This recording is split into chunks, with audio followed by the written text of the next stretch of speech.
suratul Fatihah karena punya keagungan yang luar biasa, maka para ulama menganjurkan kita untuk yang sering baca surat ini itu. Al-Quran secara umum kan kita diperintahkan untuk banyak-banyak membacanya. Apalagi suratul Fatihah. Sholat saja udah mengajarkan kita untuk banyak membacanya. Kalau surat yang lain nggak dibaca nggak apa-apa. Tapi kalau Al-Fatihah dalam sholat wajib dibaca karena dia rukun. Nah itu mengajarkan berarti dalam satu hari kita harus baca Al-Fatihah sebanyak-banyaknya, sebanyak mungkin. Untuk apa? Nah ini induknya Al-Quran, ini kalamullah. Ada sesuatu di situ ya. Sesuatu yang luar biasa. Nanti dengan sering menggunakannya, mempraktekannya akan muncul, akan kelihatan. Ya seperti yang orang misalnya punya sebilah pisau. Kalau itu sering diasah, ya maka ketika dipakai itu ya cepat nih, tajam. Tapi kalau pisaunya cuma ditaruh nih ya, tidak pernah diasah, kena hujan, karatan ya. Ini buat motong lombok aja nggak bisa nih. Kalau orang Jawa bilang ketul ya. Kalau bahasa kita tumpul nih. Karena nggak dipakai. Karena itu kalau kita lihat Imam Ghazali dalam kitab Ihya Ulumuddin, beliau rahimahullah mengajarkan agar kita dalam satu hari membaca suratul Fatihah sebanyak 100 kali. 100 kali. Ini wirid yang diajarkan oleh Imam Ghazali. Satu hari baca suratul Fatihah sebanyak 100 kali. Tapi ada caranya. Nggak langsung duduk baca 100. Ya pingsan kita. Atau waktunya habis nih ya. Karena Imam Ghazali kalau mengajarkan tuh biasanya yang begini yang sifatnya untuk umum. Jadi pengusaha bisa pakai, supir angkot juga bisa pakai. Ya, atau mungkin supir ini yang ngojek entah pakai Grab atau pakai Gojek atau pakai yang lain ya bisa Pak, bisa pakai siapapun orangnya, guru juga bisa pakai. Ini wirid yang syamil, kamil dan sifatnya am. Siapapun orangnya bisa pakai. Satu hari baca Al-Fatihah sebanyak 100 kali. Jangan nanya apa manfaatnya, karena udah terlampau jelas manfaatnya. Ya, orang nanya apa manfaatnya baca Al-Fatihah, itu aneh. Ya, kalau baca Al-Quran nggak usah tanya banyak apa manfaatnya. Satu huruf itu sudah pahala. Nah, kalau kita baca ini Ummul Quran, ya kita baca ini pahalanya ada berapa nih? Induknya Al-Quran kok. Ya kita baca kan pasti luar biasa. Kenapa 100 kali? Jangan nanya sama saya.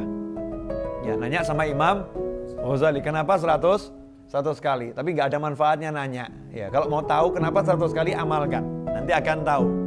Ya nanti akan tahu. Mungkin ada yang nanya, itu diajarkan Rasulullah atau tidak? Nah, ini pertanyaan lebih aneh lagi nih. Ya, Rasulullah sudah mengajarkan kita untuk baca Al-Quran sebanyak mungkin.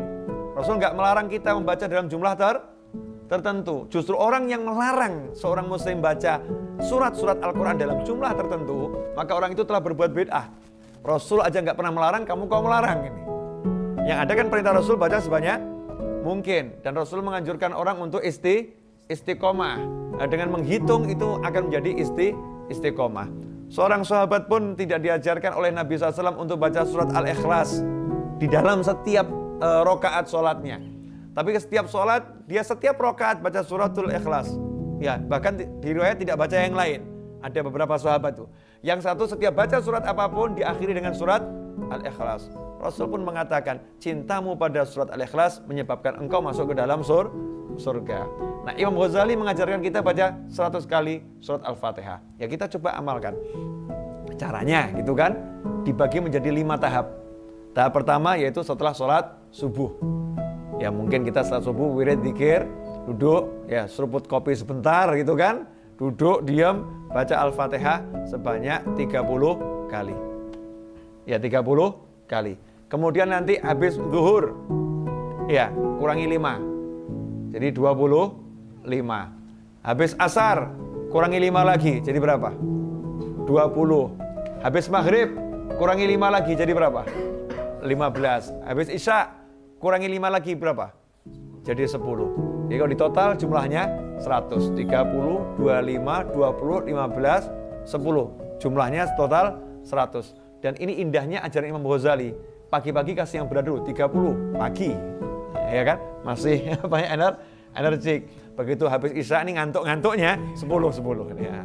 Udah ringan nih, 10. Ini kalau kita amalkan nanti kita akan lihat keajaiban. Jadi nggak usah tanya apa manfaatnya, ya buktikan sendiri. Jadi kalau orang iklan itu terlampau sering bawa ngasih manfaat ya, itu mungkin kita ini kurang yakin dengan produknya. Tapi udah yakin dengan produknya, ya silahkan Bapak beli, Bapak minum, rasakan sendiri ya. Kalau nggak suka, nggak usah beli lagi. Ini keren. Ya.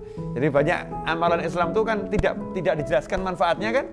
Ya, tidak semuanya dijelaskan. Pahalanya iya, tapi manfaatnya nggak dijelaskan. Tidak semuanya. Ada yang dijelaskan sedikit untuk menambah semangat ya, untuk nambah semangat. Maka kita jangan terbiasa manfaatnya apa ya? Manfaatnya apa ya? Seakan-akan kalau nggak tahu manfaatnya nggak mengamalkan. Kita amalkan ini lillahi ta'ala.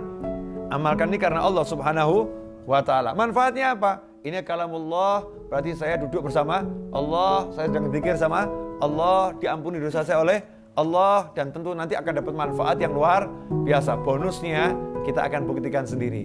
Ya misalnya mau diniatin, saya tiap hari baca Al-Fatihah 100 kali, selain mengamalkan amal Imam Ghazali, saya pengen bisa beli rumah 20 rumah. Loh iya, tidak apa-apa toh ya, itu juga sedikit, cuma 20.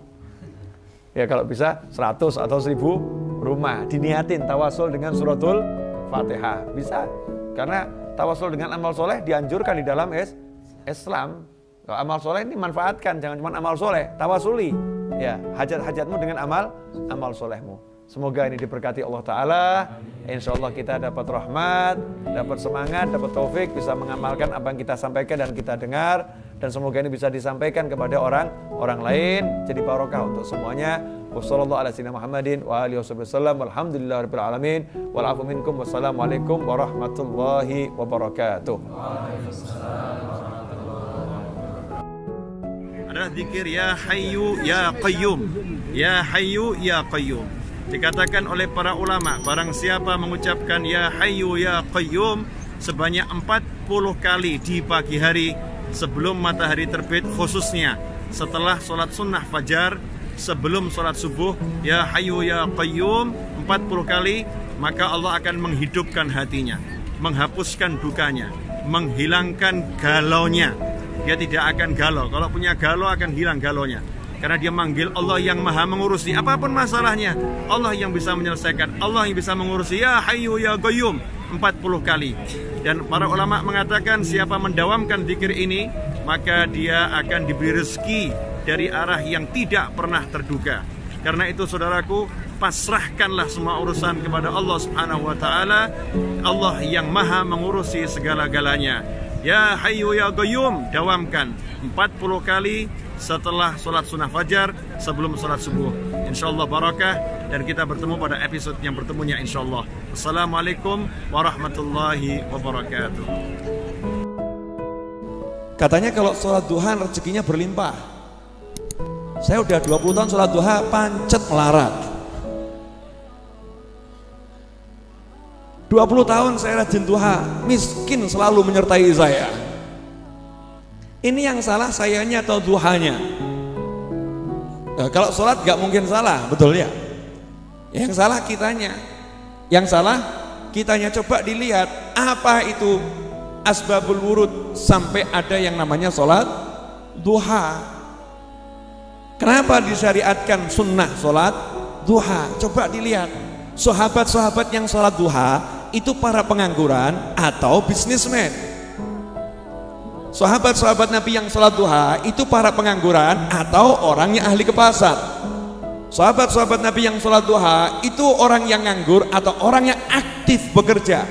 Nabi yang mensyariatkan sholat duha itu rajin tidur atau rajin ibadah, bergerak, bersosial dengan masyarakat. Yang mana? Nah kita baru sholat duha pas nganggur. Duha nggak punya duit, duha. Begitu masuk kantor jalan nggak ada duha, nggak ada duha.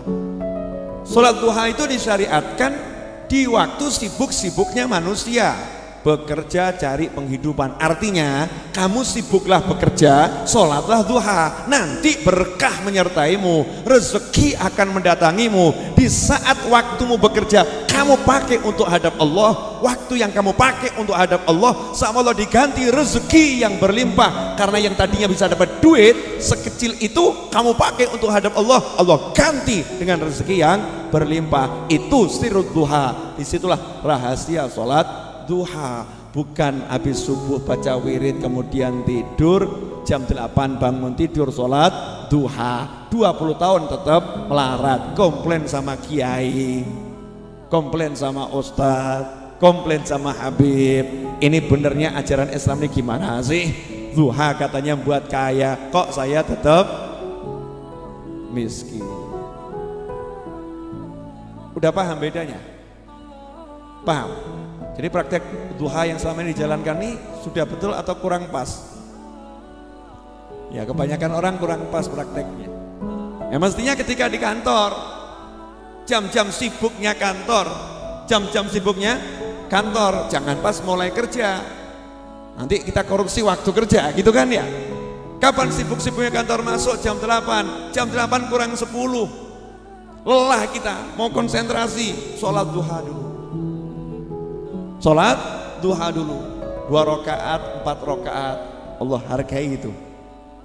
Kalau orang yang kerjanya sendiri, lagi sibuk-sibuknya, dia itu mengatur tokonya, lagi asyik noto tokonya, lagi asyik terima orang beli, kemudian dia ingat ini waktu sholat duha, dia bilang sama karyawannya, wakilin ya, Allahu Akbar, sholat dulu dia, sholat dulu. Nah ini mesti sugih dia insya Allah. Itu mendorong dia semangat untuk kerja.